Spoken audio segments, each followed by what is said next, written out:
Hey, this is Matt once again. Welcome back to the videos. Another paid request, this time for Shawn.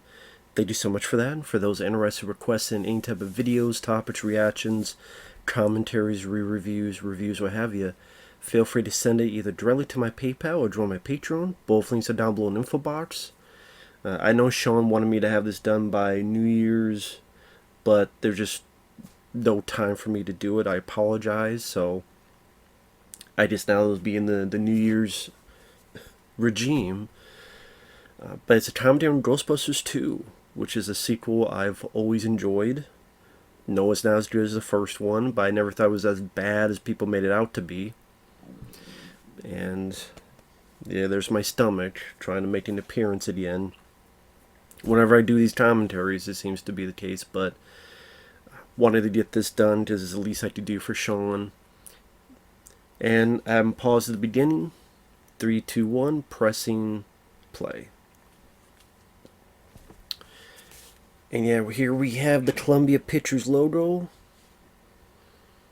I'm a big fan of the first Ghostbusters. I think it's a classic. I think it's one of the funniest comedies. It did definitely be in my top 10 comedies of all time, the first Ghostbusters. It was such a tall order to make a continuation of it. I think no matter what, there'd be some moment of disappointment from people. I remember at one point, Dan Aykroyd had this weird, silly idea of taking the story to Scotland and something about a fairy underground. I'm like, what is this, Labyrinth? You want to do Labyrinth? But something about like the kid was taken by fairy. I mean, that sounds like Labyrinth. Where's David Bowie? It was cool they got a lot of the people back. They got, of course, Sigourney Weaver here as Dana Barrett. You got Bill Murray, Harold Ramis, Dan Aykroyd, Rick Moranis, Ernie Hudson. There was this mood slime. We saw a little bit of that. And people want to talk about how it's such a carbon copy of the first. Like, this whole scene here, they're very unique. Also, I find it funny how people complain about that, but they give Ghostbusters Afterlife a pass. And I would argue that was more of a carbon copy than this film. Because Ghostbusters Afterlife has the same damn ending where you have the same damn villain, Gozer, and find the same damn thing. There were people that give the Ghostbusters 2016 a pass and crap on this. I'm like, you don't think that film is more of a carbon copy? There's literally an ending where they fight a giant white creature where they have to cross the streams, and I just find it funny how people complain about how this is the same thing, even though Afterlife and 2016 did it worse, but some people gave them the pass. Go figure.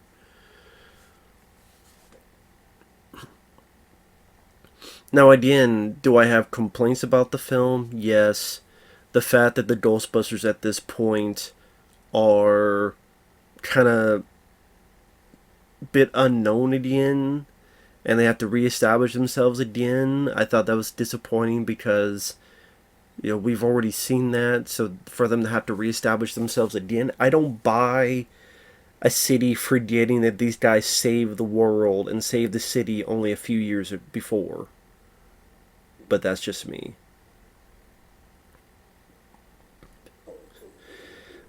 But I do find it funny that the Ghostbusters, these two are now to doing children parties. Anything for a quick buck. Now this is where the kids wanted He-Man. Now that's Jason Reitman, the son of Ivan Reitman, and he would go on to direct Ghostbusters Afterlife.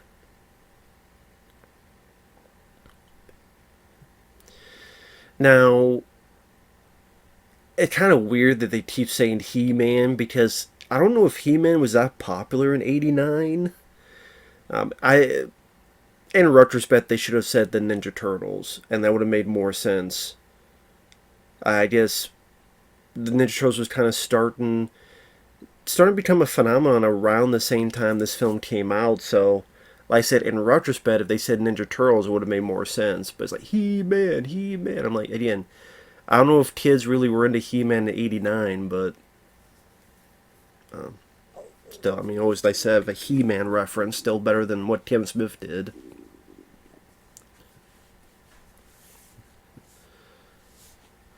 I mean, even this whole thing with the Ghostbusters not existing, Ghostbusters Afterlife took that idea and did a lot worse. Ended up getting sued by every state, county, and city agency in New York. I do think that's kind of a funny idea. Sadly, I could buy that. I guess I could buy that part, that if there's a way to sue you, they'll sue you. It's just, I don't... Maybe not to be totally forgotten. But at the same time, it's kind of fun to see what these guys are doing on their other jobs. Like Harold Ramis, rest in peace, Harold. I think that's kind of a fun bit of a job that he's doing. How about we take the puppy? I miss Harold Ramis. I don't... That fucking ghost... Oh god, Ghostbusters Afterlife pisses me off so much. It also pissed me off that, people give so much crap to this. There's more clever humor in this opening segments with these characters, like this whole experiment Harold Ramis is doing, and then Bill Murray's TV show, than anything in the entirety of Ghostbusters Afterlife. And if people want to say it's such a carbon copy, look at Ghostbusters Afterlife is more of a copy, playing up on your nostalgia. It has the same damn ending, and literally dug up Harold Ramis's ghost in CGI form to give you nostalgia and twist and turn your emotions and manipulate the hell out of you. And it did for a lot of people. It manipulated the ever-loving hell out of them. If you like that, cool, but not me. It was kind of disgusting, and it was unfunny, and it was lame as hell, and now they're doing a sequel. Well, good luck to that. I think Ghostbusters Afterlife sucks ass. Harold was, of course, studying her as well, and her emotions. She still misses Venkman. I guess sort of after things didn't work out, you might think, remember that first movie? There was that guy, she was, what was it, play the cello or something? That maybe she went back to him and had Oscar, and then that guy, the Stiff, as they call it, the Stiff left. Shut up, Stomach. Stomach's remembering Ghostbusters Afterlife and wants to say his piece on the matter. But Harold Ramis is missed. Great job as Egon. What happens when we take away the puppy? I love this TV show that Bill Murray has. It fits. I could see Peter Venkman having this kind of show. I mean, he's not quite the game show host as Dana Barrett said in the first, but... Now that's Kevin Dunn. He's been in a few stuff. I think he was a dad in... I think he was the dad in Transformers. I think he was Shia LaBeouf's dad. I think he was in Small Soldiers. I know he was in the 1998 Godzilla as one of the big military guys.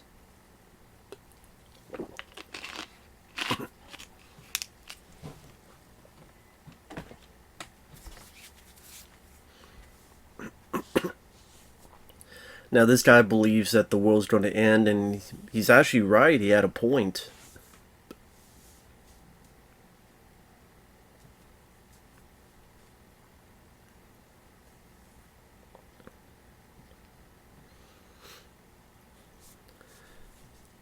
And the funny thing is, when you rewatch this, you realize that this guy is right.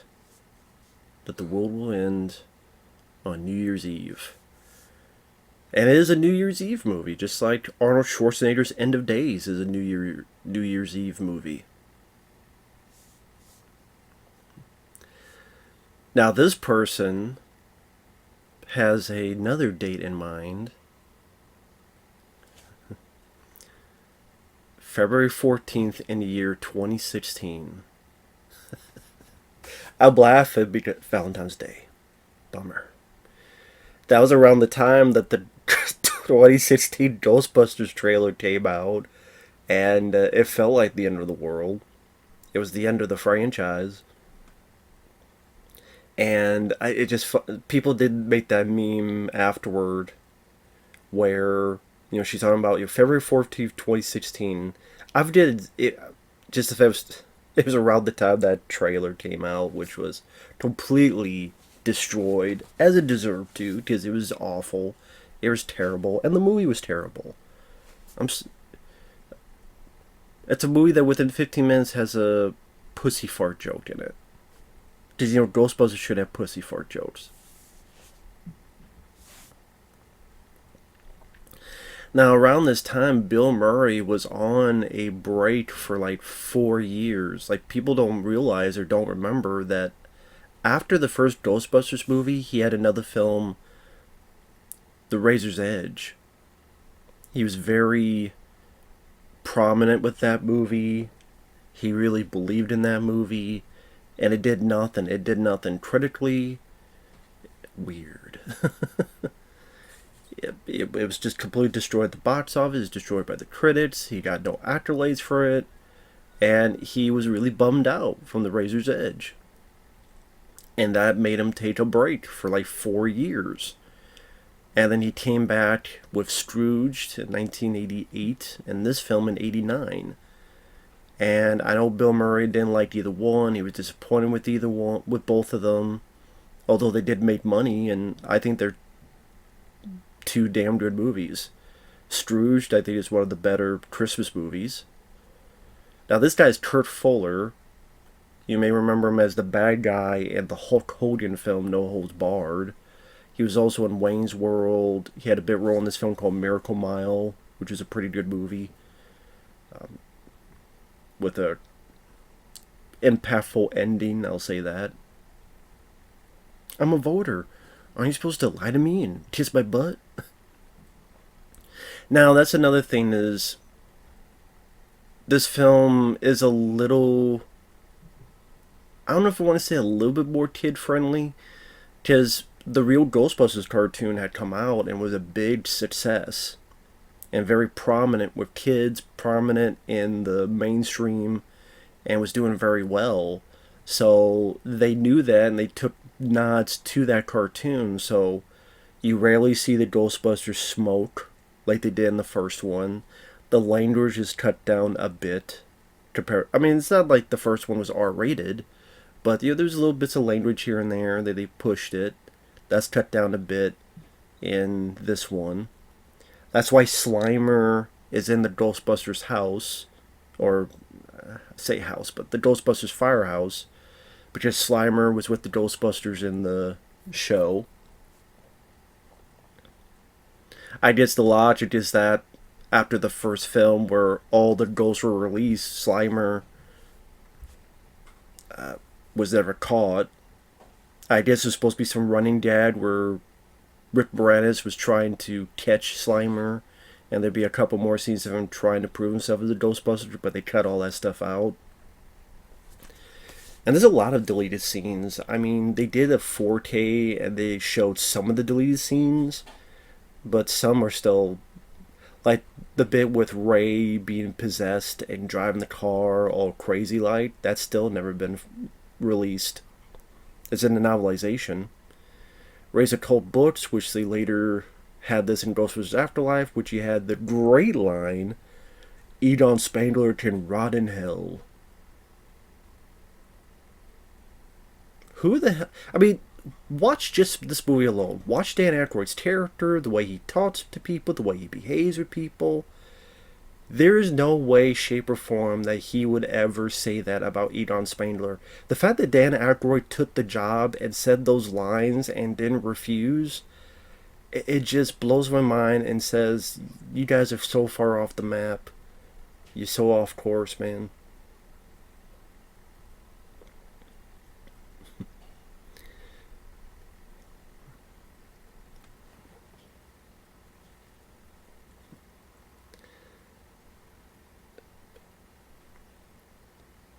And it's one of those things where it's great to see these guys working together, and that goes a long way. And that's kind of what I want in a sequel, just to see these guys hang out again, interact with each other again, and they still have that fire, they still have that chemistry. It may not be as uproarious and hilarity as the first, but it's still very fun to see these characters interact with each other. And there's still enough new stuff with the slime, with the set pieces underground, and the Statue of Liberty, and the courtroom scenes.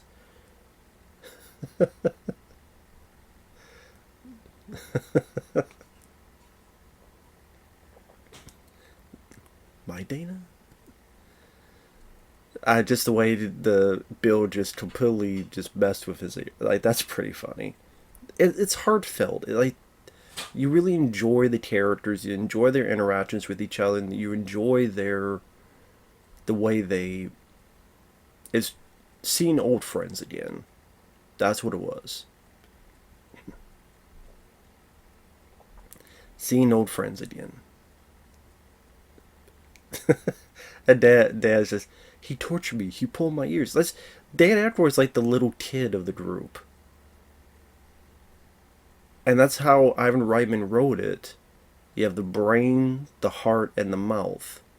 Bill Murray's the mouth, Harold Ramis, of course, is the brain, and Dan Aykroyd is the heart. He's like the little kid who's very excited about all this paranormal stuff. That's why, again, just the way they wrote the stuff and Afterlife, just absolutely just dumbfounding that.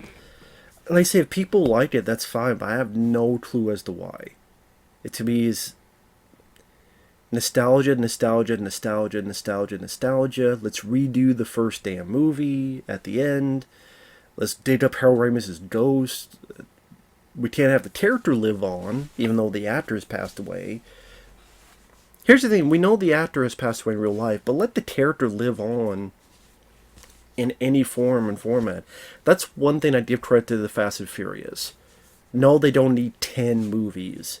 But I give credit where, you know what, let's let the character live on. Let's let that character live on. That was a nice, respectful way to handle it. So, as much crap as you did with Fast and Furious, that was respectful, that was cool, and I give credit to that. And also, all this stuff with the baby, Oscar, was new. Again, people keep wanting to say it's a carbon copy. Again, 2016 and Afterlife, I would argue, are more carbon copies of the first film than this one. And if people get mad, just go watch 2016 Ghostbusters. It's obvious. Go watch Afterlife. The whole ending is the same.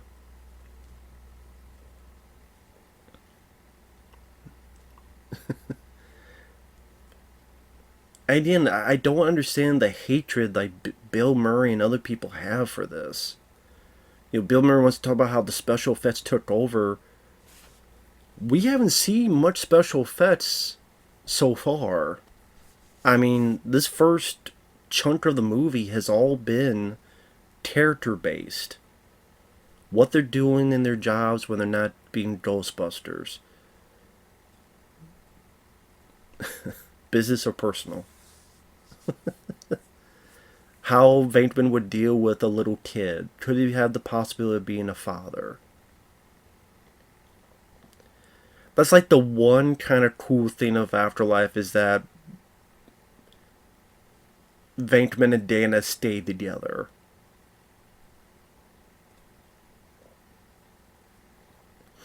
I wish they handled the other Ghostbusters with respect.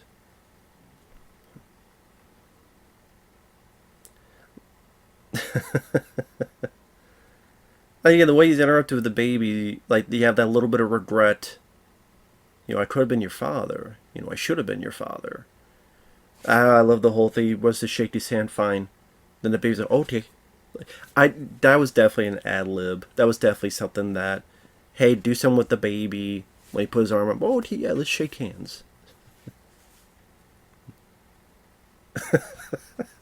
I love that joke. You never had a slinky?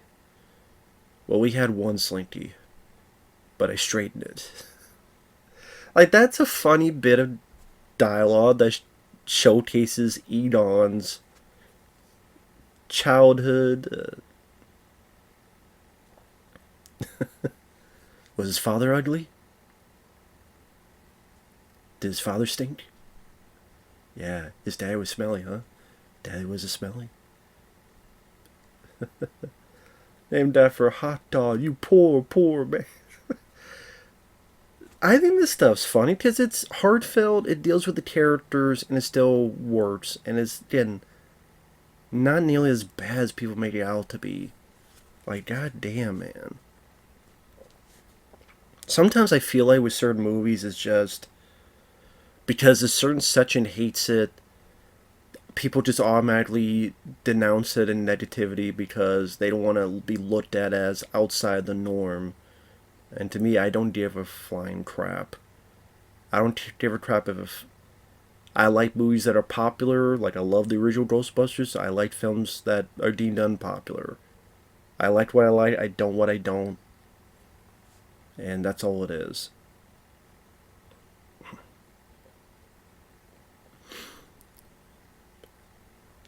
Now, because, this film was successful. It did make money. It didn't make as much as the first. One of the reasons because the summer of '89 was one of the craziest summers. You had Batman '89. You had Lethal Weapon 2. You had License to Kill, the new James Bond film. You had a new Indiana Jones film, The Last Crusade. You had just blockbuster after blockbuster. You looked at that summer, and it was the summer of Batman. You looked at that summer, compare it to, like, the last couple summers. It's no comparison.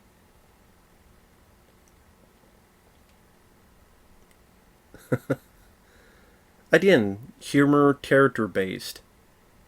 Edon trying to be the blue-collar construction worker, not sure how to handle it, so that's why later he goes, yo! Of course, Bill and Dan doing this sort of more heavy New Yorker accent. Yo. The awkwardness of Harold. And one of the points that really showcases what kind of person Peter Venkman is when he tries to tell a story to the cops, and then the cops like, no, that's not the case. Tell me another one. Like, okay, what story you don't come up with now? And without missing a beat, Bill Murray just tells another story as the con man. Well, where do you think this is coming from? The sky?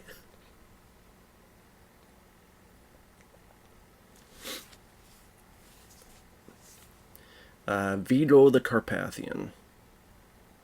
Now, this guy here, Janos, is Pierre Nichols. I'm not sure if his guy's name correct. He would be in quite a few other stuff throughout the years. I think he was famous for being in Ally McBeal, among other stuff. And then Vigo, like, the actual actor, from what I understand, who played Vigo, if you look up his history, he's a real piece of crap. Like, he's a horrible, horrendous human being. But the voice is Max von Sydow. Max von Sydow, of course, he was in The Exorcist. He was in a variety of other movies. Sadly, he has passed away. But I thought Max von Sydow did a really good job voicing the character. I think it took him like a day to do it.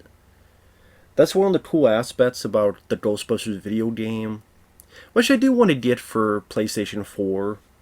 I have the PlayStation 3 version, but I would like to get the PlayStation 4. I like getting stuff for the PS4 because I have a better way to record it with the PS4. I was going to say what's cool is that in the firehouse there's a Vigo painting, and you have all new lines of dialogue from Max von Sydow voicing Vigo. Now, granted, I don't know why the painting looks like Vigo, because the painting at the end of this is the Ghostbusters around the baby.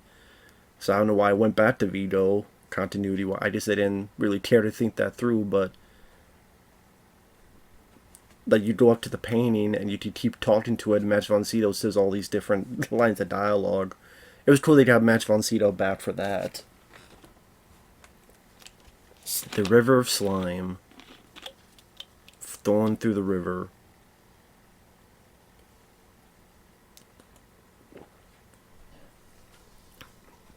The old transit system.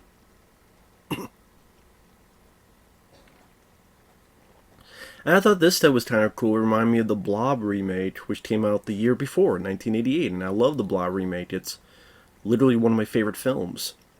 I was watching films like that as a kid. So you're watching that, you're watching this. I got 3,000 phones. I got 8 million miles of cable I got, Chet. You don't come shake my multi tree again? We talk about, buddy, the phone line's over there. Just hitting eat on. Where's the cops? You're not with Con Ed or the phone company we chat. So tell me another one. And so he does, I've got a major gas leak here. Where do you think all this is coming from? The sky? That's Peter Venkman. He won't take no for an answer, as in, he's saying he's the phone company. Okay, you're not that. Tell me another story. I'm with the gas company. Yeah, this is like the first special effects yet. And hell, that's probably around the same time you saw in Ghostbusters 1 with the library ghost.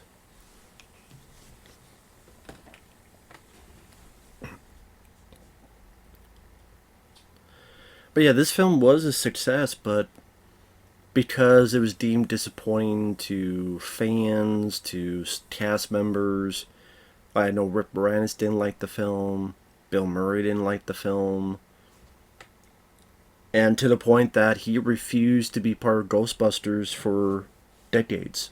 He just refused. He outright refused. As one of those things where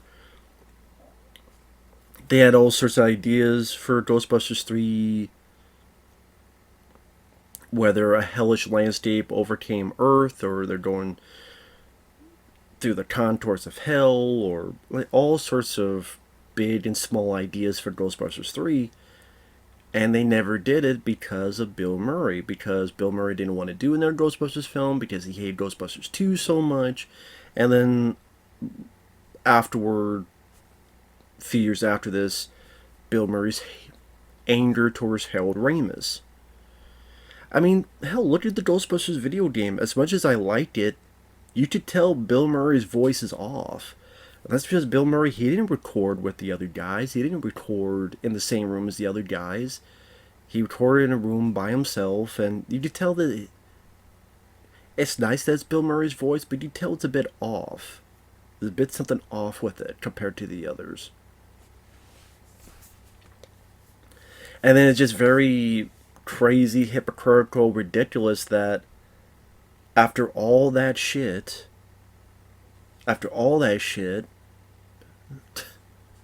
what happens? He says yes to 2016. Now people could argue, well, he had to do it because there was some legality where people were forced to do it. I don't know. But he still did it. And then he was in Afterlife. And you say no to Ghostbusters 3 for all these years when all you could have done it. I don't buy him. I mean, he probably did see Harold Ramis before he passed away, but Bill Murray is a great comedic mind. If you're asking me my top 5 favorite comedians in terms of like movies, Bill Murray would be in the top 5, along with Eddie Murphy and Richard Pryor and a couple others. I don't know which, but Bill Murray would be in that top 5. Many of his movies I find hilarious, even his lesser ones that people don't like. I really enjoy Larger Than Life. This is a great line. Very good, Lewis. Short but pointless.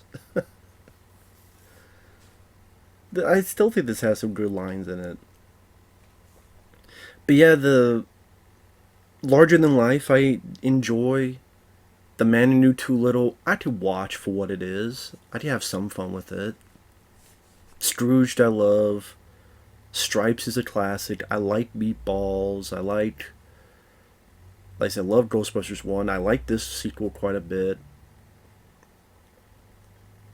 Of course, his appearances in Ed Wood and other stuff. But he's a jerk in real life. This is not news at 11. There's tons of people that said the same thing. The way he treated people, the way he treated Harold Ramis. Groundhog Day is a great movie. And Bill Murray was having issues with all this stuff. Personal stuff.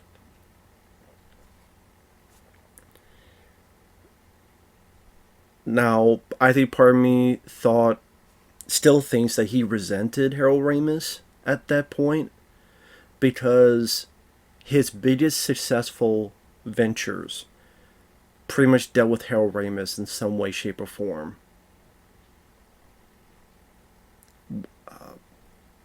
Whether it be Stripes co-starring in it, helping with the script and co-starring Ghostbusters, Ghostbusters 2, directing Groundhog Day. And he had other hits too. What About Bob is a fun one. But yeah, look at the way Richard Dreyfuss describes Bill Murray and how rude he was and What About Bob. Him working on Charlie's Angels and making Lucy Liu cry. The way he treated the people, Ghostbusters, throughout the years. If he gets a script for Ghostbusters 3, he didn't read it. He just shredded it and sent it back. Just say, no thanks, I'm not interested. Not shred it and do all this other... That's the thing, he's a dickhead. He's an asshole. Maybe nowadays he regrets it because now he would never do interviews for stuff, but on the Stripes 4K, there he is doing an interview, a normal interview, not I'm in this room and because I think he was doing maybe Lost in Translation at the time, and we gotta film it this way and be as weird and eclectic as we can. Nowadays, it seems like he's more willing to talk, and it's like, well, it's too late, dude. You want to say all these nice things about Harold Ramis, you didn't talk to the guy for decades.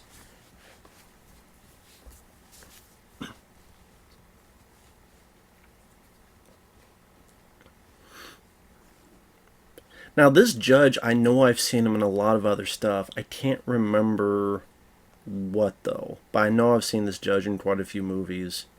Like this actor. Of course, I passed one of the great lines. Shit happens, and who you gonna call?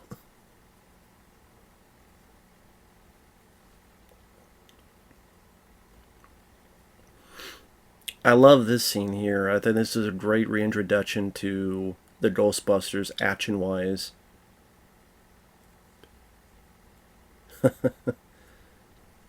The Scoleri brothers.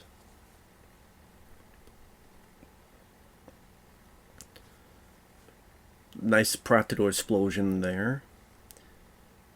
Get in the chair. Why just tell him you don't believe in ghosts? There you go.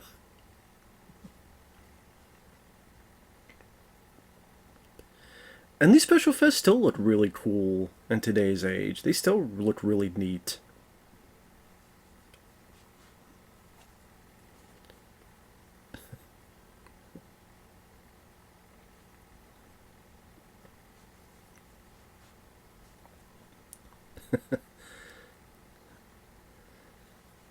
That was also a nice decision to have Rick Moranis be their lawyer.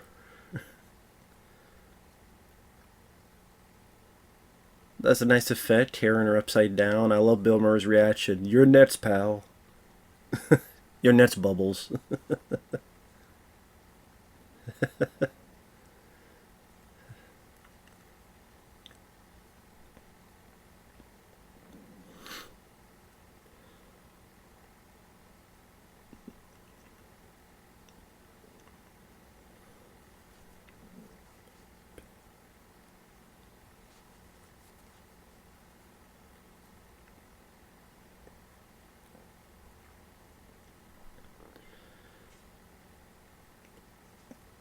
Do Ray. This is kind of cute and heartfelt. Edon. So I like the reactions. That's the thing. I enjoy the characters, and characters are endearing. It was just great to see them again.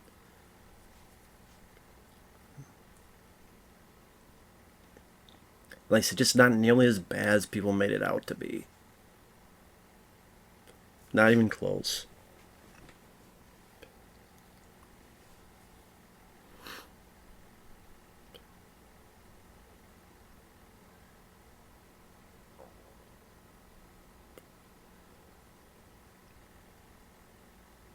Damn, miss a bit more.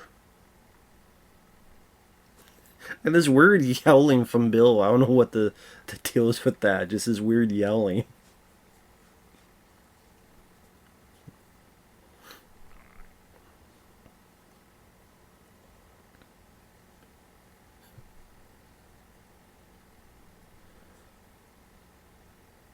I don't know if it was just that sort of initial enjoyment of doing this again, or what the deal was.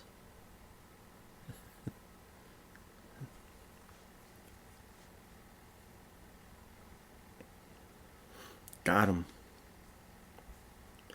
That's another thing. I really enjoy the score to this. It's not the same score as the first movie, but I think the score was really good in this. I know eventually, after decades, they did release the score. I think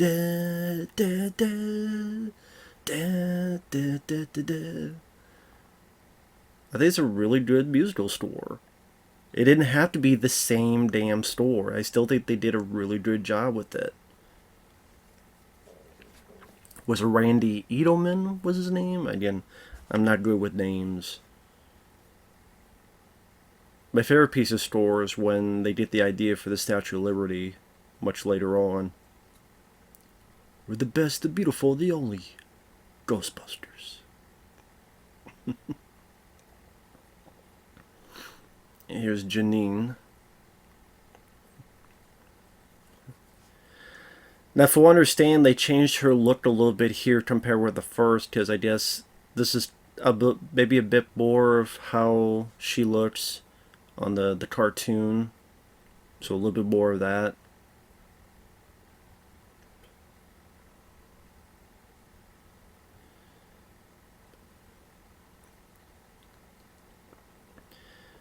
That's another thing that's kind of fun about this is the soundtrack. It has some fun songs in there.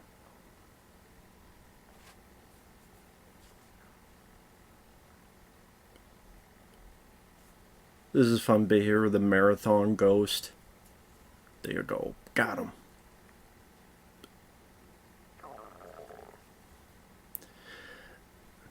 Now, I think with this commercial, this might have been longer with Rick Moranis.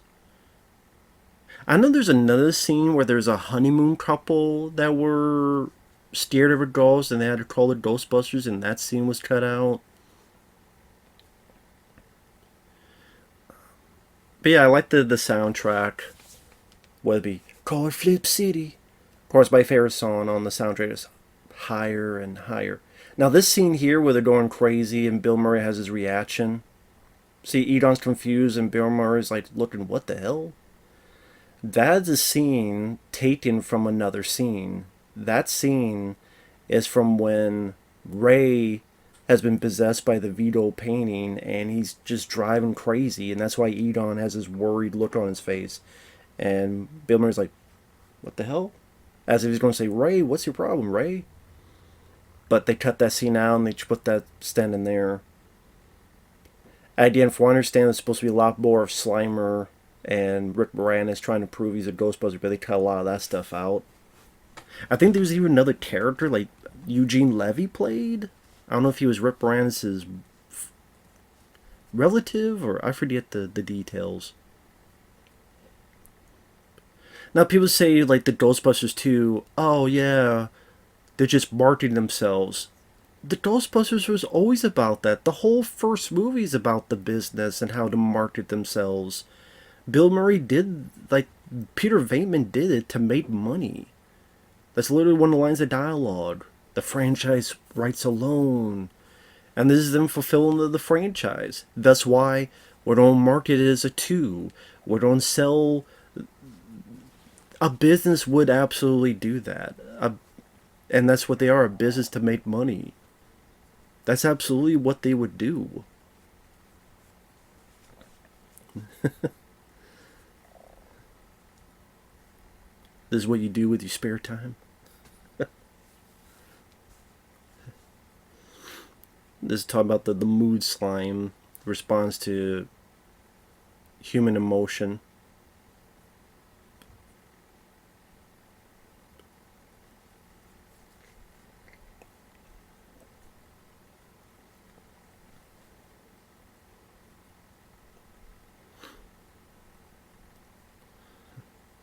We sing to it, we talk to it, supportive, nurturing things to it. You're not sleeping with it, are you, Ray?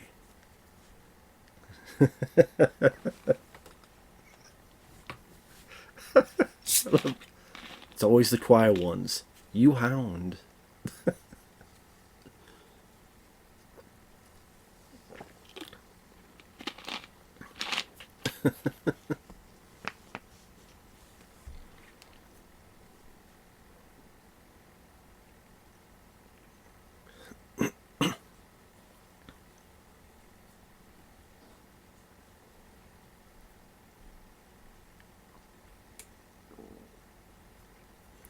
Here's the first introduction of the Higher and Higher, which, like I said, is my favorite song in the soundtrack.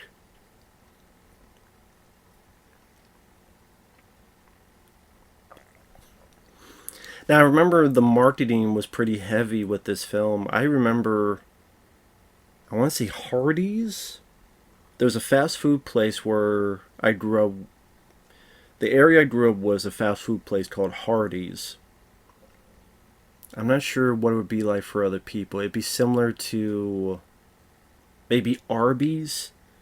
Maybe Arby's would be the closest, but with less roast beef stuff.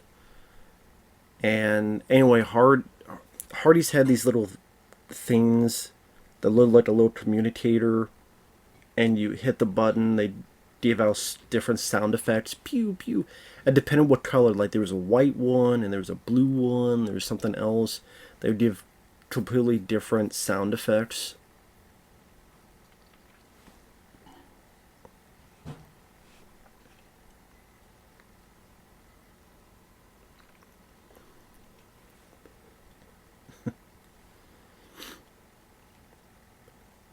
I know, of course, you could find stuff with balloons and stuff like that.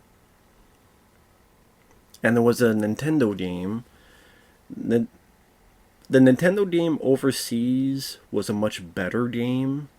I think it was called The New Ghostbusters 2. I forget the exact title, but yeah, there was a video game overseas of Ghostbusters 2 that was much better than the US version. Now, don't get me wrong, the Nintendo Ghostbusters 2 was better than Ghostbusters 1. But still, it wasn't that good of a game. Like I say, if you want to play a good Ghostbusters game, either play the overseas version of Ghostbusters 2 or play the newer one. Well, I say newer one, there's a couple of them. Ghostbusters the video game with Bill Murray and Harold Ramis. It's on PlayStation 4. It was on PS3. Like I said, I need to get the PS4 version sometime.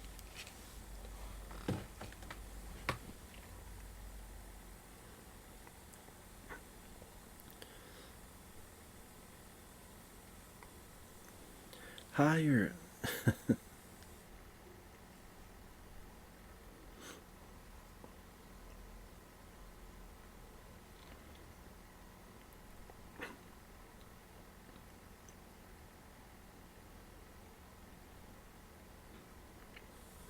I guess I should mention, I mean, Harold Ramis sadly has passed away, but of course, Ivan Reitman has sadly passed away, who directed the film. Ivan Reitman, of course, had worked on Meatballs and Stripes and Ghostbusters. I try to think if he did something between Ghostbusters 1 and 2. Twins, with Arnold Schwarzenegger, he did in 88. Did he do something in between Ghostbusters 1 and Twins? Try to remember. Twins was 88. This was 89. Kindergarten Cop was 1990. Was it Dave? I like Dave. That's a good one with... Oh, what's his name? Kevin Kline and Sigourney Weaver. Dave is a fun one. And of course, he would do My Super Ex-Girlfriend. He would do Evolution. I really enjoy Evolution. To me, that's a nice tip to the hat to Ghostbusters. Evolution is a very fun one, underrated one. I think I have the Blu-ray right there of it. Love Evolution. I wish they had gotten a franchise and a sequel, but sadly that film bombed and it was called a rip-off of Ghostbusters. Wish I could see it, but at the same time it was a fun movie. And to me, much funnier and more entertaining than Ghostbusters Afterlife, but it didn't have the nostalgia berries and manipulative BS. Here we have the ooze, the slime. Interesting effect that... I think that's a cool effect. Yeah, that reminds me of The Blob from 1988, the Blob remake. And the fact that how it turns the bathtub as well is kind of a cool effect. And I don't know how they did that effect, but it looks cool. I mean, this is before CGI. I don't know, just CGI is so used to and overplayed and overused as a tool that it just loses a bit of its magic. So I see something like that was done, I don't know, whatever fashion, and just looks more unique and more interesting. Whether it be actual animation or stop motion animation or however you want to put it, it gives more of a unique look and feel to it.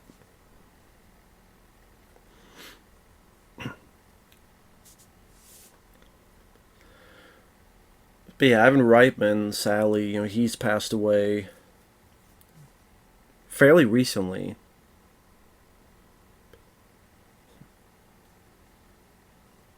Another one I liked of his that sadly doesn't have a Blu-ray was 6 Days, 7 Nights with Harrison Ford. And another person that passed away, Anne Heche, was in that. But 6 Days, 7 Nights, that's a fun one as well. Like I said, sadly that doesn't have a Blu-ray. But yeah, Ivan Reitman, I mean, hell, he didn't direct it, but he had a hand in Heavy Metal, the 1981 movie. Producing it and having a hand in getting that made. So Ivan Reitman was just connected with a lot of classic films.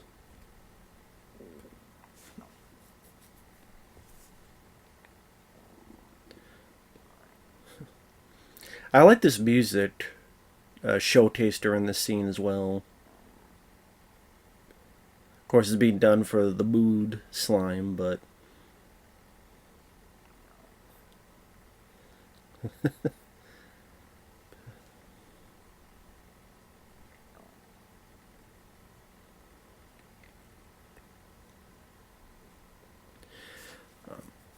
And no, I don't have the 4K of Ghostbusters.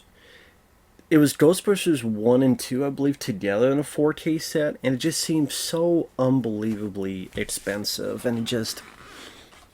I'm like, I can't do that. I can't do... It just, at the time, I just couldn't fork up the money for it, and... Then they had that one set, was it of Ghostbusters 1, with like the rare warp print version. But I get it's a business sense, but just really upping up the price, and to me just gouging the consumers. I just can't keep supporting that kind of shit. I get it's a business, I get it. These things cost money, I get it. physical media. It's not like how it was back in the 90s and 2000s. I did it, but at the same time, I'm like, I'm sorry, man, I can't do it. I can't. So I didn't get it. I don't even know how much, or if the 4K, like what it is. I'll have to look it up.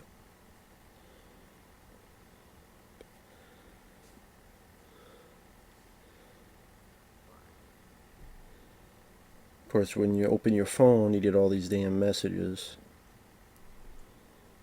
I'm just curious. Ghostbusters 2 4K.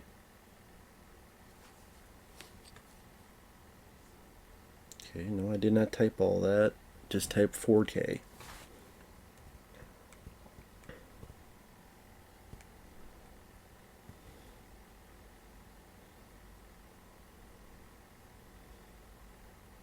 No, not 2K, 4K.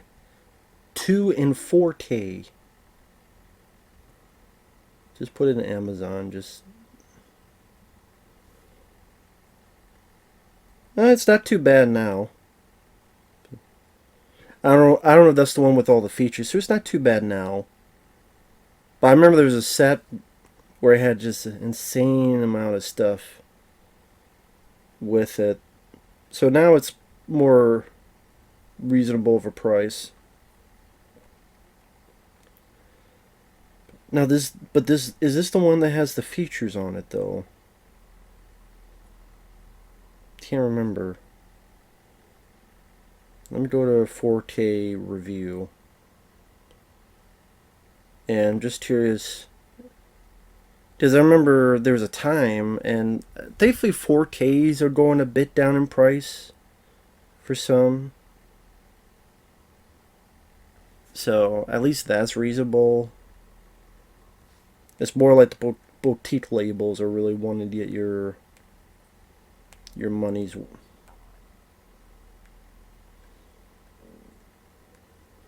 Okay. Going through this. Oh no.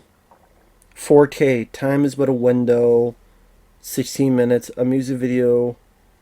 And trailers. So what was the one with all the deleted scenes?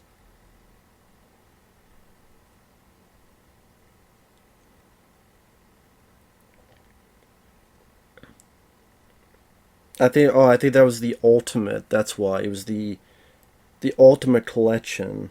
That's what it was. That's what I was talking about.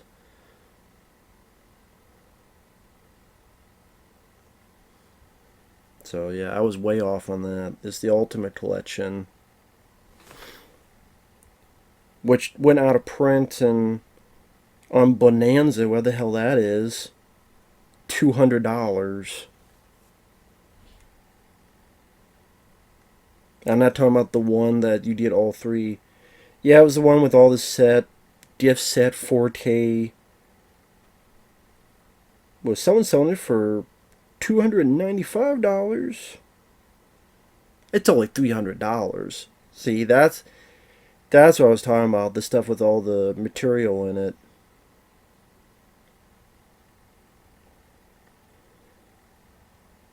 Apparently, on Ghostbusters News,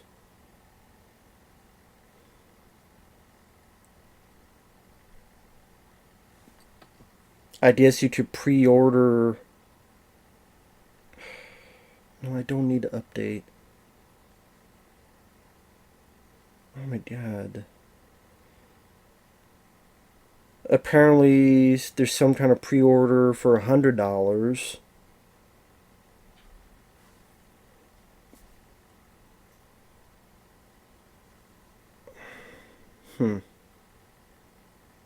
Interesting, okay. So I guess you can get it for $100 if you want.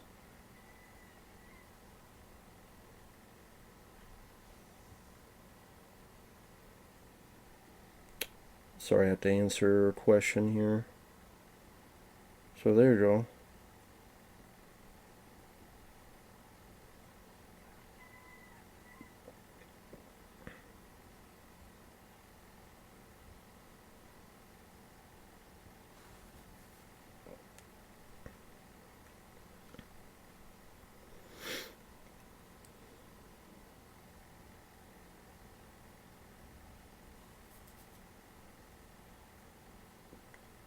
Yeah, sorry about this.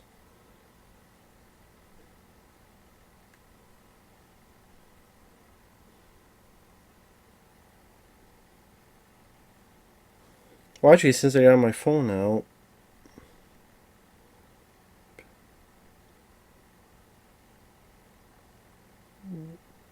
full breakdown: Ghostbusters 2 deleted scenes from the Ultimate Collection gift set. An alternate tape of Peter's show, Three Ladies. One of them plays the accordion. Hairless Cat is featured in a different way. Peter Venkman talking to his producer. The mayor walks by and Peter calls out to him.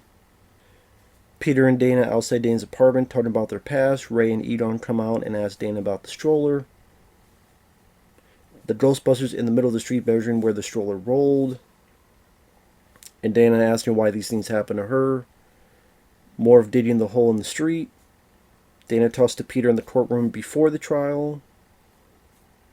Louis Tully gives his opening statement for the trial. Ray witnessing the Scolari brothers attack. Giannis making noise in the hallway and Dana telling him Oscar's asleep. Louis Tully hunting Slimer in the firehouse. Features Janine. It was interesting they went in this direction because I know Janine was much more having the hots for Edon in the first movie, and now they went in this direction. Although I could buy this more, so I actually like this more, Janine and Tully. I actually like that combination more. Peter Venkman answers his apartment door, and the other three invite him to go to the sewer. Dana appears and Peter declines. I guess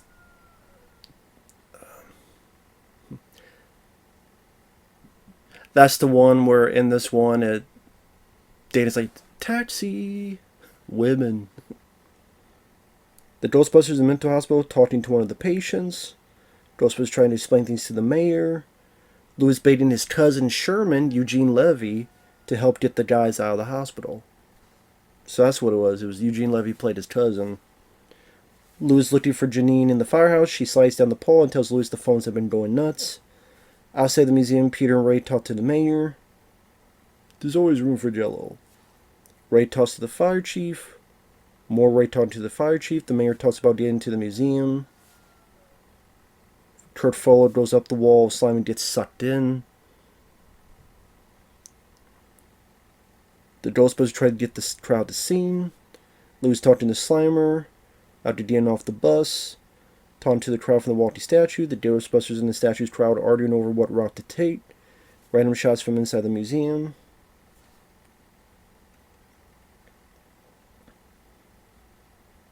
Like I said, I don't think that's all of the scenes.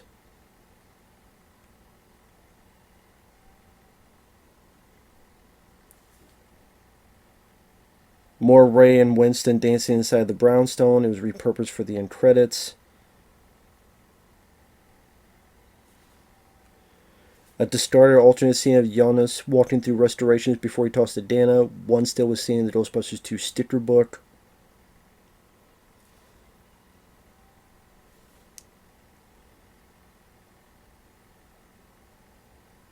Ghostbusters running down the sidewalk are still was seen in the Ghostbusters 2 Japanese souvenir book. Ghostbusters jog through traffic at a standstill with their throws ready. It was repurposed for the end credits. The takedown of the original sign at the firehouse. The Ghostbusters interacting with the crowd outside record explosion. Footage was seen in the Ghostbusters 2 electronic press kit, an episode of Entertainment Tonight 1989, an episode of Hollywood Insider.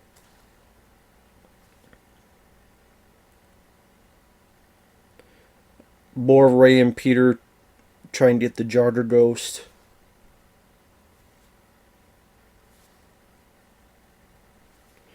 Edon Ray studying the slime while wearing skull caps for data analysis. Stills were seen in the Ghostbusters 2 storybook.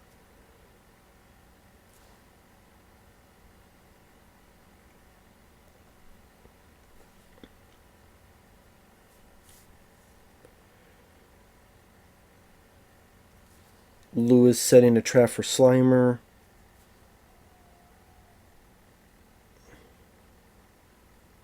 Some of the stuff you see in the end credits, like some stuff they're mentioning here. Possessed Ray driving. That's like the big one.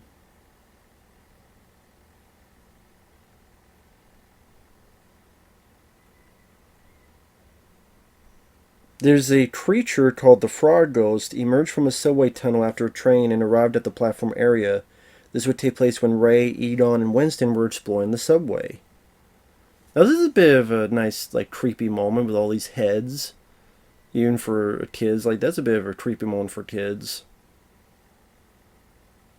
But apparently, there's another creature, a frog ghost, and it was taken out because Ivan Reitman didn't think that it was scary enough. Animatronic mouth, eye, and brow movements. Tongue and arms controlled by the poor fool inside. They're not going to use the frog ghost. Ivan doesn't think it's scary enough, and I thought, well, hold on, what's Slimer? It's not like Slimer is scary, but... And I see a picture of it. Actually, I'll show it. No. It looked better. Stop. What are you doing? Stupid thing. This is... Ernie Hudson getting run over by the damn thing. I missed it. I'll wait until this moment comes by. I always like this delivery by Ernie Hudson. There's old New York Central, Sea of Albany, derailed in 1920. Hundreds of people killed. Did you catch the number of the locomotive? Sorry, I missed it. That's a nice reaction. But yeah, this is the look of the frog ghost that was supposed to be in this scene. I think that looks pretty good. I would argue that looks scarier than Slimer. But... And it's done animatronically, for real. But yeah, that's too bad. So yeah, apparently this creature was supposed to be somewhere in this. But that was taken out. It's too bad.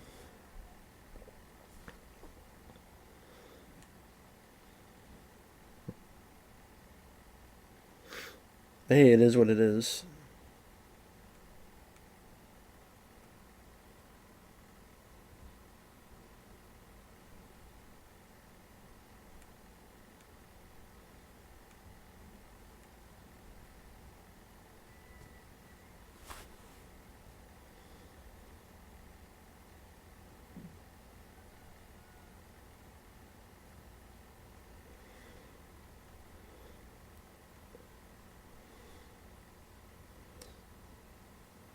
This is when they all get thrown into the damn thing. I'm checking to see if there's any Ghostbusters 3 like alternate strips as they don't fall right into this damn slime. Well, one does, and they all jump into it.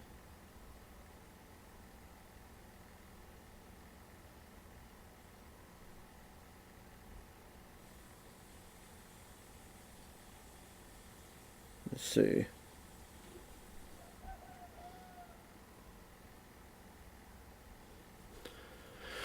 The Ghostbusters 3 movies that we almost got? Well, nah. In the 1990s, Ghostbusters star Dan Aykroyd wrote a script for Ghostbusters 3 Hellbent, which would have been seeing the team transport to an alternate version of Manhattan called, wait for it, Manhattan.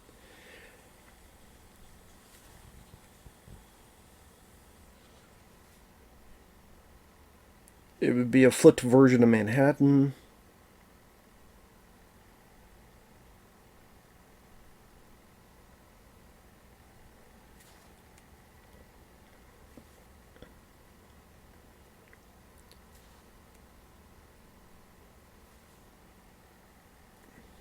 Then there's one where they're going to pass the mantle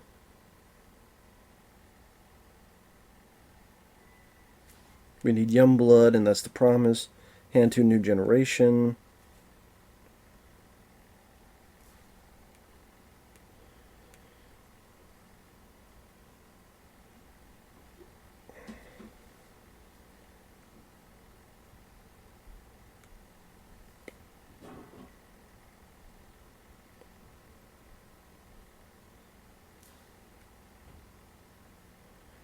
And of course, there's an idea Max Landis had. I know he's a very unpopular figure.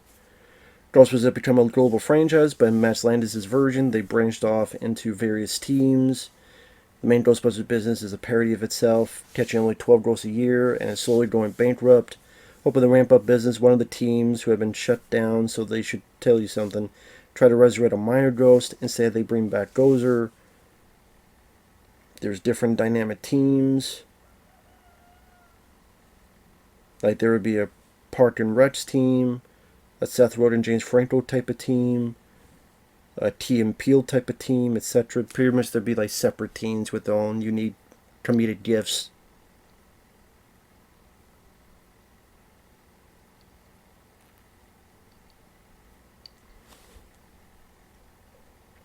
Also star with Ivo Shandor, Gozer cult leader, murdering Slimer.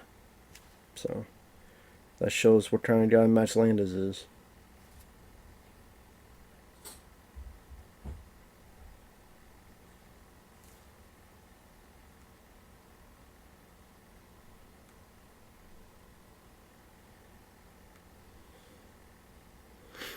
But yeah. Obviously none that ever came to be. It is what it is.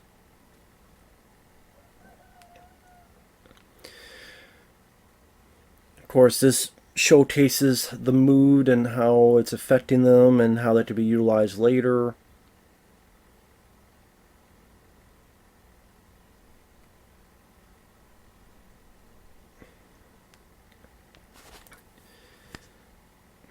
Now let's get to like each of these folks. I mean, of course, Bill Murray and Dan Aykroyd grew up with the Saturday Night Live era. Hal Ramis wasn't really in that clique. I think he's more in movies, and then he did his own movies like National Lampoon's Vacation, among others. He did a film called Club Paradise with Robin Williams, which I really like. I don't think it's as bad as people make out to be. That doesn't even have a Blu-ray, but I like Club Paradise. But you tell that Robin Williams, that's probably a role they wanted Bill Murray for, but I like seeing Robin Williams in that type of role. And you also have Rick Moranis in that movie. Ernie Hudson, of course, would later, in the same year, would be in Leviathan, personal favorite of mine, 1989. He would later be in The Crow, The Substitute with Tom Berenger, Airheads with Brendan Fraser and Adam Sandler and various other people.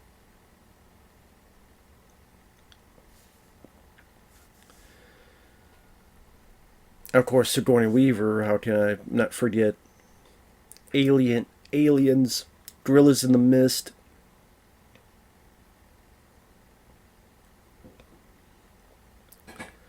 I think... Is that Bobby Brown?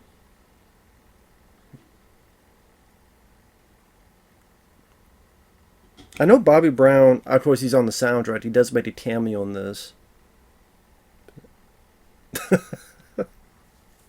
So I just love Rick Moranis's. And, you know, that's the thing, like, you don't see Rick Moranis anymore, which is, hey, he decided to go into retirement. I get it. Take care of his kids, however you want to put it. That's very commendable. It's one of those things where, I know there was that story, what was it, a year ago, that they didn't know who he was, but they just come up and just punched him and knocked him down. And I'm like, son of a bitch.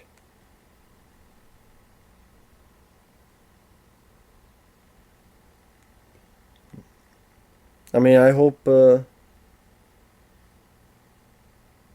got that motherfucker who did it.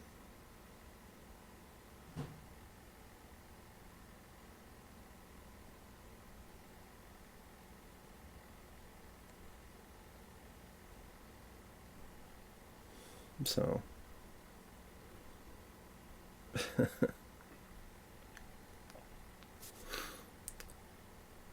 We have the mayor again. Let me look at the Wikipedia, see if it has anything on this. Because it's going to lead up to them being in the nut house. And then all the more crazy stuff's going to happen.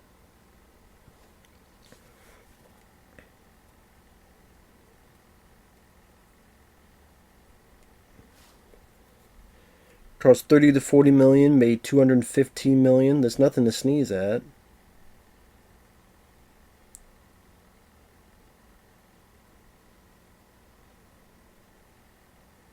Filming took place between November 88 and March 89 in New York City and LA.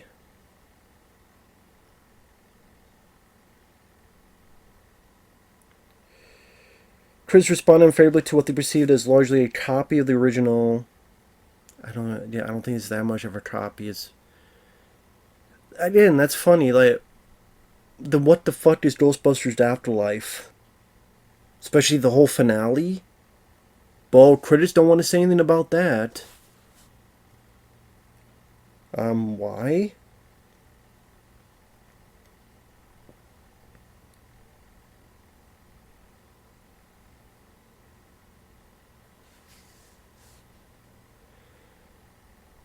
Columbia Pictures deemed it a financial failure. I mean, it made $215 million. I guess they thought because it's a sequel to such a successful first, it was going to be this monumental. It was in the top 10 highest grossing films of the year, but I guess it's not number 1, it's not number 2, it's not number 5. It was only number 8. Fucking hell, man.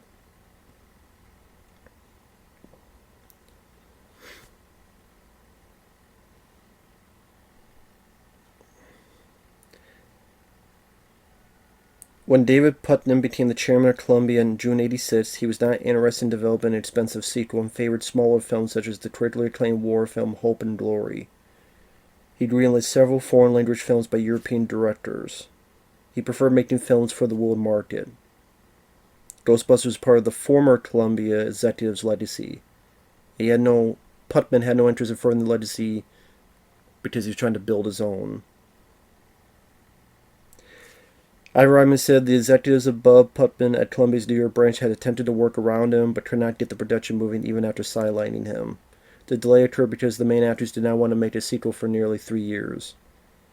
Bill Murray was committed to starring role in the Christmas comedy Scrooge. When Murray was finally ready, the script was not.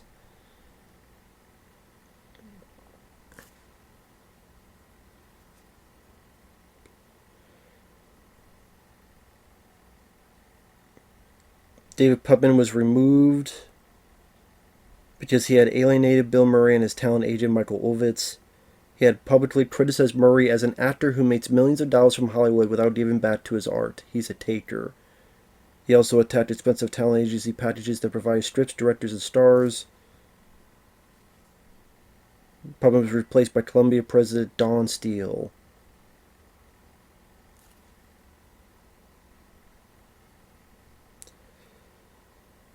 At the time, Bill Murray reportedly wanted $10 million to star in the sequel, and his co-stars demanded an equal amount.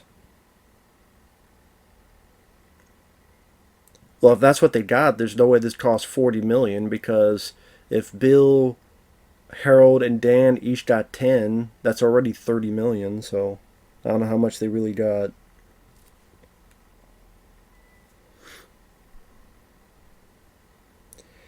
Bill Murray had been away from films for so long, and Dan Aykroyd had a series of film failures.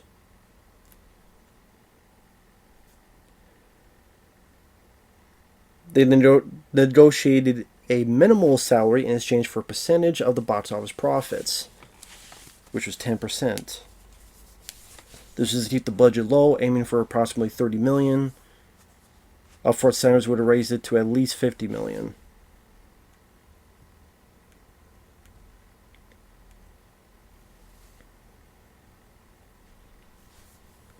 The first draft followed Dana Barrett, She's kidnapped and taken to Scotland, where she discovers a fairy ring and an underground civilization. They would have had to travel through an underground pneumatic tube over 2,000 miles long that would have taken 3 days to traverse. He eventually decided that retaining the New York setting would allow for continuity and would better fit the story he wanted to tell while allowing them to explore underground.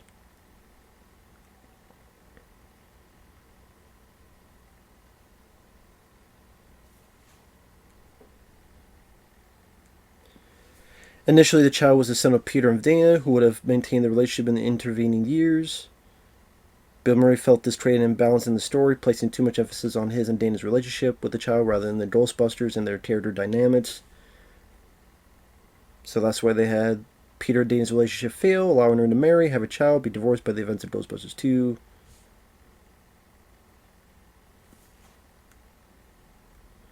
Harold Ramis wanted to show that Ghostbusters had not remained heroes after the victory because he felt it would have been a less original approach. I don't really agree with that. This anime spin-off, The Real Ghostbusters, had become popular with its target child audience. The cartoon's success was influential in the return of Slimer for the sequel, and they aimed to avoid contradicting the cartoon where possible.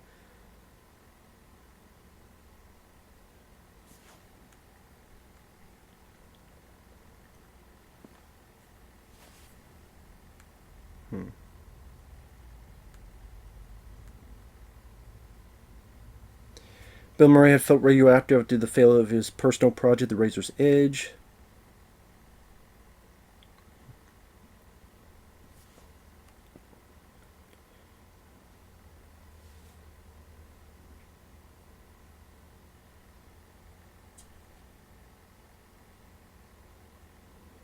Eugene Levy was cast as Lewis's cousin, an employee at the psychiatric ward where the Ghostbusters are imprisoned. The character was instrumental in their liberation, but his scenes were cut.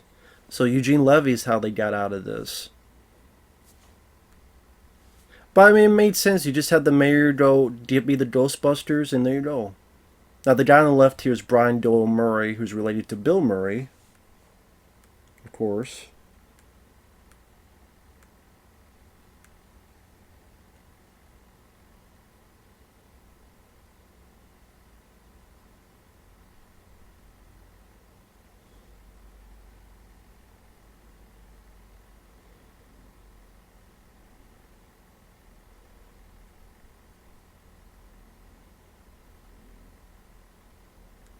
Talk about some of the cut scenes.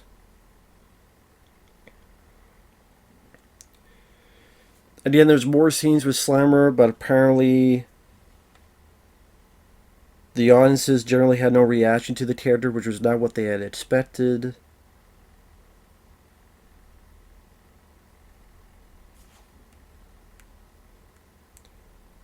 Well, because probably a lot of the people were older and they didn't really watch the cartoon.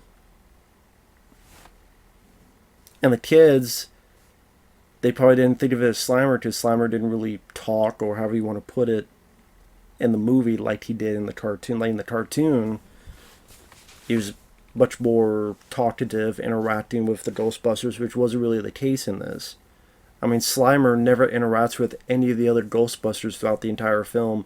The only one he interacts with is Rick Moranis' character.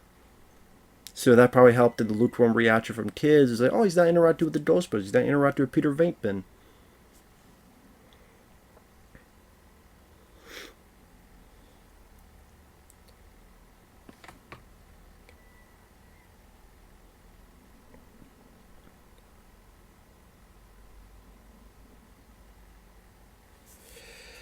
Columbia industry experts believe the film wasn't as successful as it could be by the combination of Batman attracting teenage and Honey, I Shrunk the Kids taking family audiences.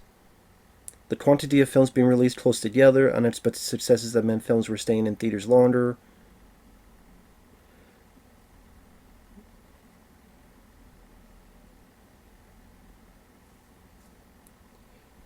You had films like Batman, Lethal Weapon 2 being huge hits. Ivan Reitman blamed changes in what audiences wanted from films. He felt contemporary society was more negative and cynical, and noted the popularity of Batman, which had a darker tone than Ghostbusters 2, which was more optimistic. He felt the novelty of Ghostbusters could not be repeated because big surprises like ghosts and epic finales were now expected.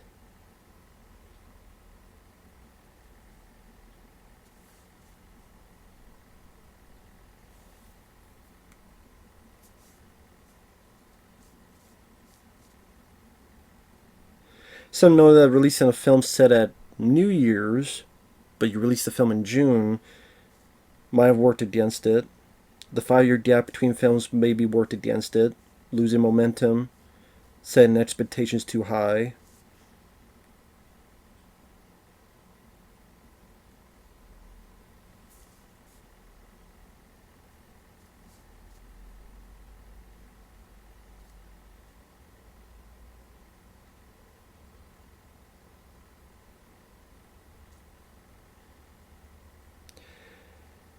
Ernie Hudson was disappointed his role was relatively small. Yeah, that is true. It's a bit surprising that Ernie Hudson still had a bit of a small role here, considering he had been established in the first film.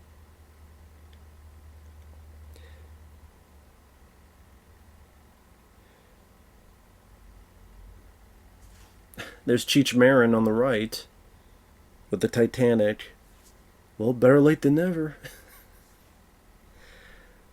Thought that was really cool to have Cheech Marin in there. I remember when I first, because I knew about Cheech and Shawn. I loved the Cheech and Shawn movie, especially Up in Smoke. I'm like, is that fucking Cheech Marin? Of course, this is like when him and Tommy Chon had split, and this is when Cheech wanted to make it on his own, and was definitely more successful compared to Tommy Chon, because Cheech had. We had a film called The Shrimp on the Barbie, which I don't think has ever gotten a release on DVD in the US. It did overseas. That's one of those films that there was a director, but then he took his name off it, so it's called an Alan Smithy film. Because Alan Smithy is a pseudonym when a director doesn't want to use his actual name. I don't think they do that anymore, but it used to be where if a director doesn't want to use his actual name because he doesn't like the film, it doesn't represent his vision, just call me Alan Smithy. That wasn't successful, but Born in East LA was. That was successful, and then he was in stuff like this, and then into the 90s, he was in Desperado, From Dusk Till Dawn, TV show Nash Bridges, that lasted quite a few years. So he did fairly well on his own. Someone give me the Ghostbusters.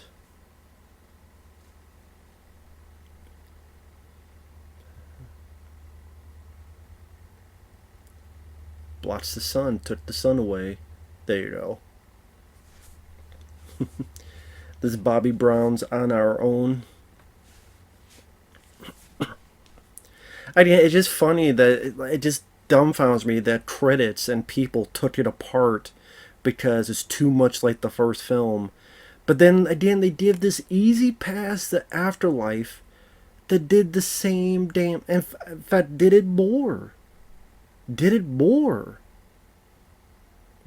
Another Gozer, the Terror Dogs, the Stay Puft Marshmallow Men, only they're small. The fucking ending, they did it the same. They did it more, and critics gave him a pass. This is ridiculous. It's absolutely damn ridiculous. It just shows that it's just hypocritical nonsense, man. Hypocritical nonsense. Ridiculous. Oh, come on, there's always room for Jello. There you go.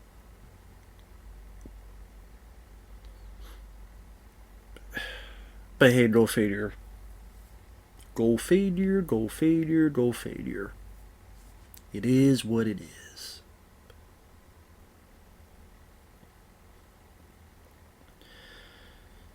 If they didn't want to make a Ghostbusters 3, I think the best bet would have been in 1994, 10 years after the first one.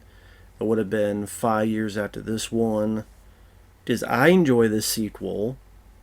So another 5 years, you go with the idea that there's more Ghostbusters franchises around the country, around the world.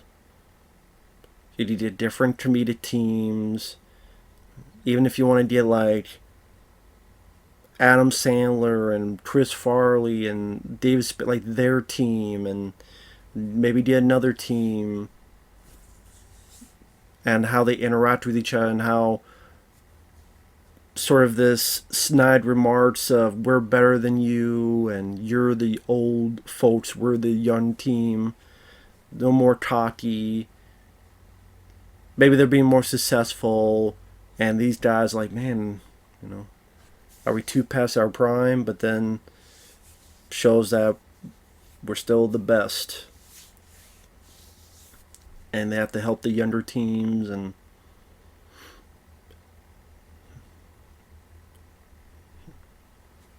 but no,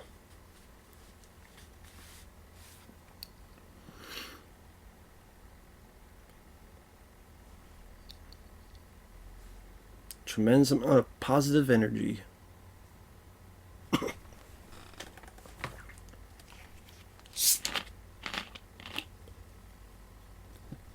Make sure it's dirty, it's crowded, it's polluted, it's noisy. There's people all around who just who step on your face, just look at you. But come on. See, look at the way Dan Aykroyd talks in this. How hype and optimistic he is. Again, does he seem like the same guy that would say Edon should burn in hell in Afterlife?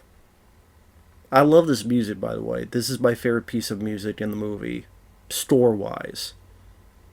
I love the build-up of it. Something pure. Again, great build-up of the music. I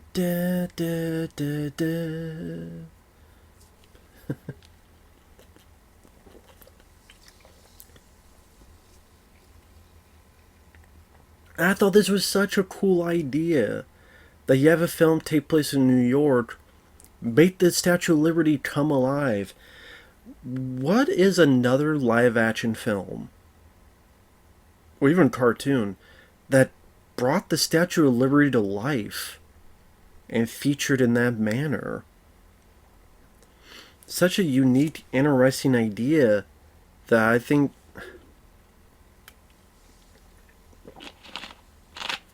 that's another thing. People got mad. Oh, they wear that Ghostbusters II thing. Yeah, the whole damn point was to market themselves as a franchise. That was the whole point in the first movie. It's like people forget about that. I watched this film again, and I don't find anything NES advantage. There you go. Of course, yeah.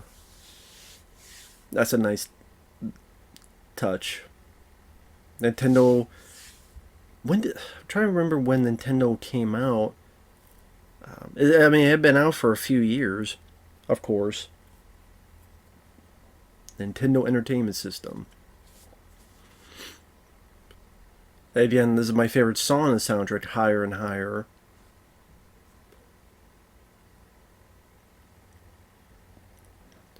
Just even watches as a kid, I remember getting really excited during the scene and just cheering the Ghostbusters on.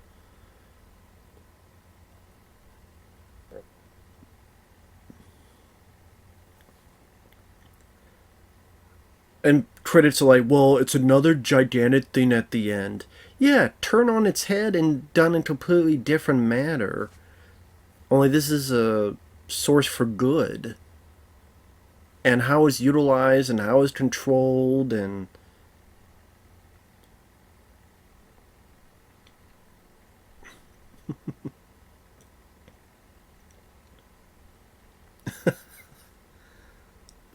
Sorry, I love that Cheech Marin.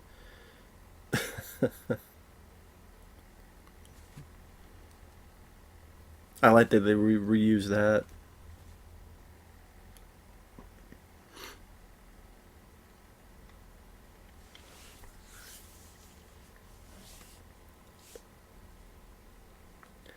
And also, I do disagree with Rick Moranis and his thoughts on it. I mean, you could say more so with the Honey, I Shrunk the Kids sequels. I mean, I barely remember Honey, I Blew Up the Kid. I don't think I'm alone in barely remembering Honey, I Blew Up the Kid. And then Honey, We Shrunk Ourselves. Which, yeah, I think it's funny that he talks about how sequels are this, sequels are that, but he was willing to come back as many times as possible for Honey, I Shrunk the Kids. I guess, hey, that's his franchise. He really didn't have any other franchise to call his own. Hell, there's even talks of a new Honey, I Shrunk the Kids, and he's like, yeah, I'm willing to come back. Because, yeah, what other franchise does he have that he was the star of? So, I just kind of get that, but at the same time, I'm like, come on, dude. I could easily say Ghostbusters 2 is better than Honey, I Blew Up the Kid or Honey, We Shrunk Ourselves. Just saying. She's tough. She's a harbor chick.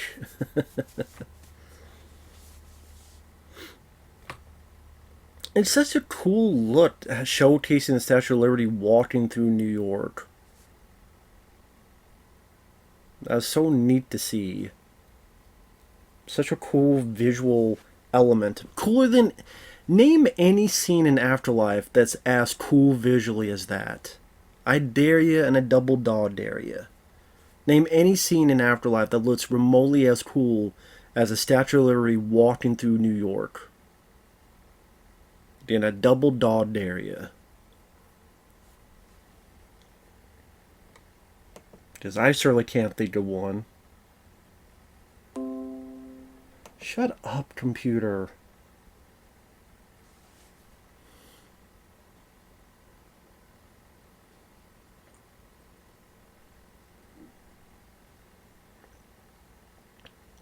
Sayonara, motherfucker.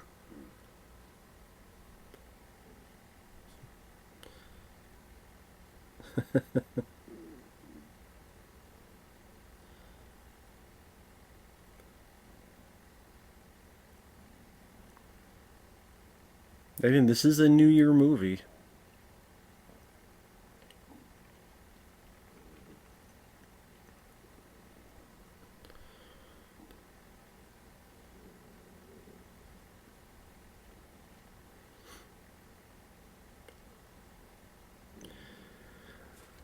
I mean, did they complain that Lethal Weapon 2 say it's the same as the first movie?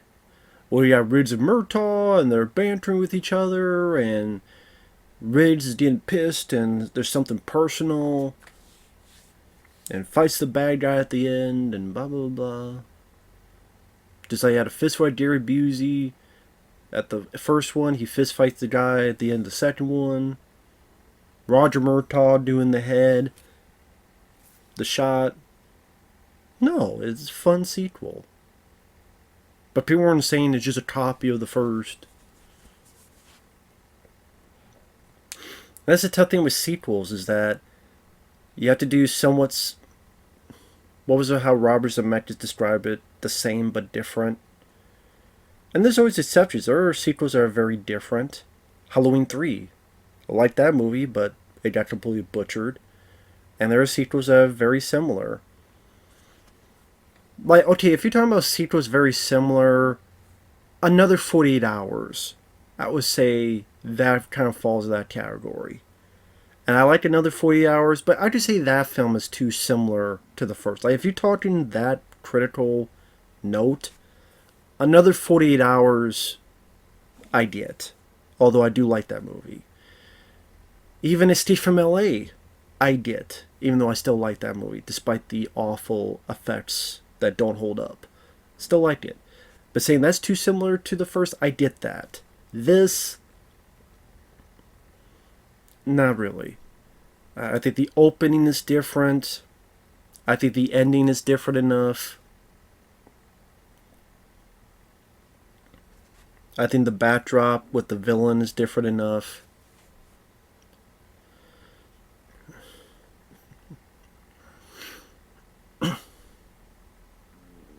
That was really stupid.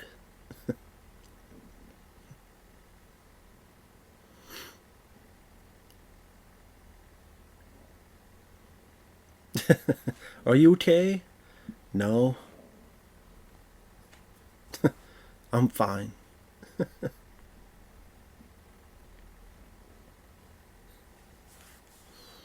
Probably get something to eat after this so that my stomach stops rumbling.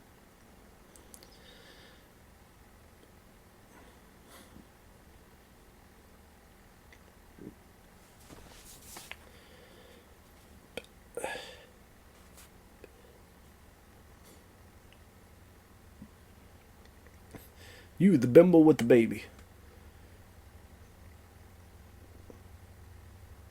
You know, I've met some dumb blondes in my life, but you take the taco, pal.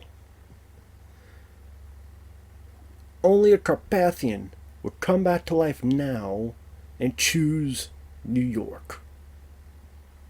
Tasty pick, bonehead. If you had a brain one, a huge melon on top of your neck, you would be living the sweet life out in Southern California's beautiful San Fernando Valley.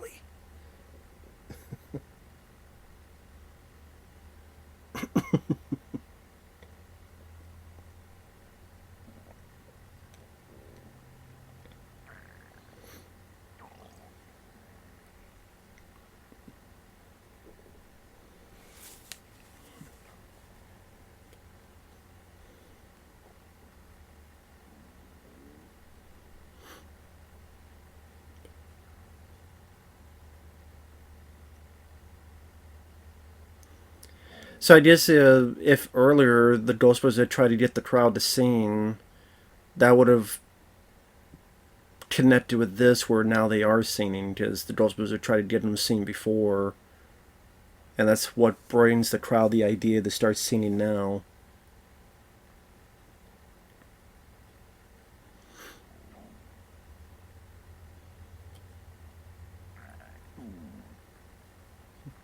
Like I said, I just don't think the movie's as bad as people make it out to be. I didn't especially when you see what's come out since.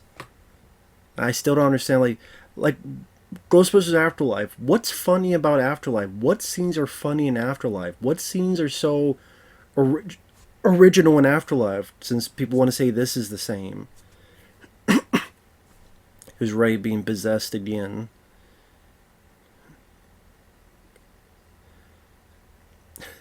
What was it, Egon? What's the line he says? Ray, we'd like to shoot the monster now. Could you please move?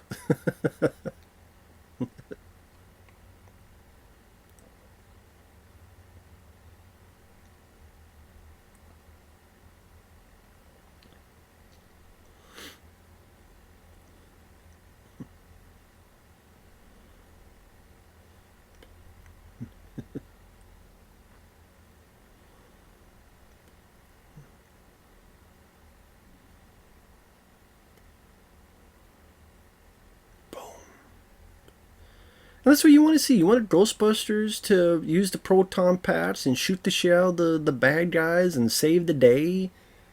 Sorry that you give the audience what they wanted. At least I would assume what they wanted. What do you want? A deep philosophical conversation, deep thoughts with Jack Handy type ending? What the fuck?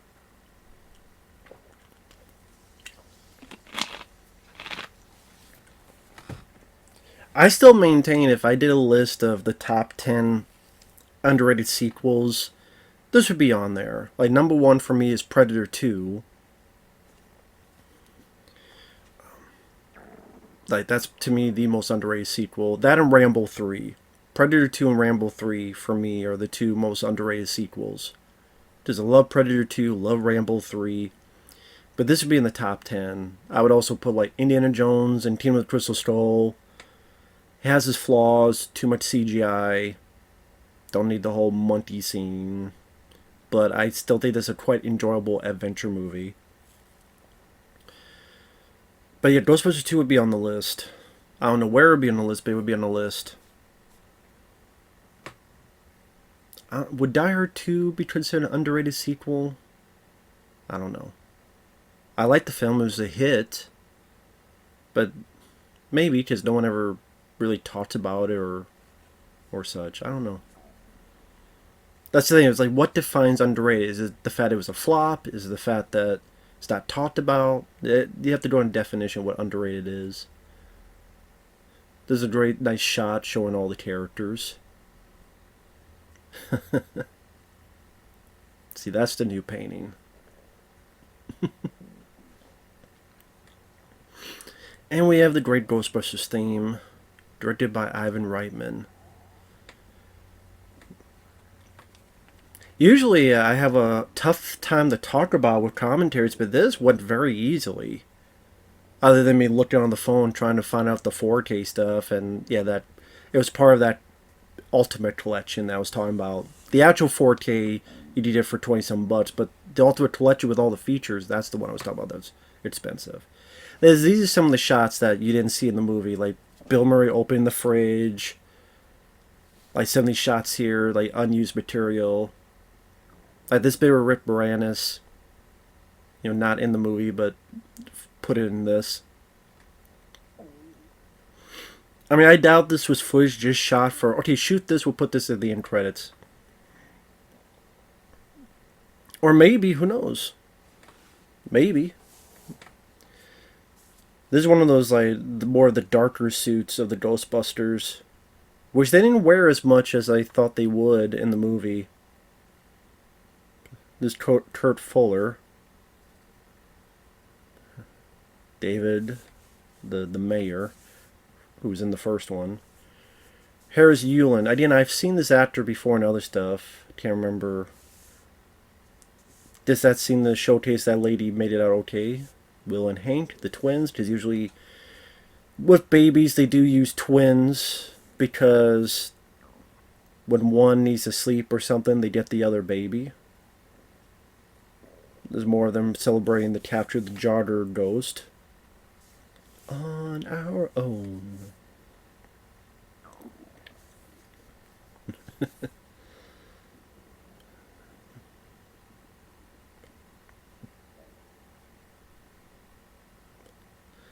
Thank you, Ghostbusters.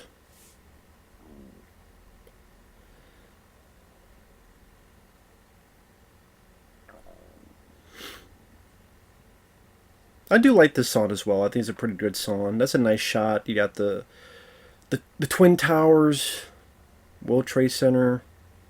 Randy Edelman did a pretty good job on the score. I thought it fit the film very well. Spirits, some people hear it. Some people won't go near it. And that's Ghostbusters 2. Yeah, still an underrated sequel, still a fun sequel. Not as bad as people make it out to be. Still quite enjoy it. So that said, thanks for watching, take care, and we'll see you guys later.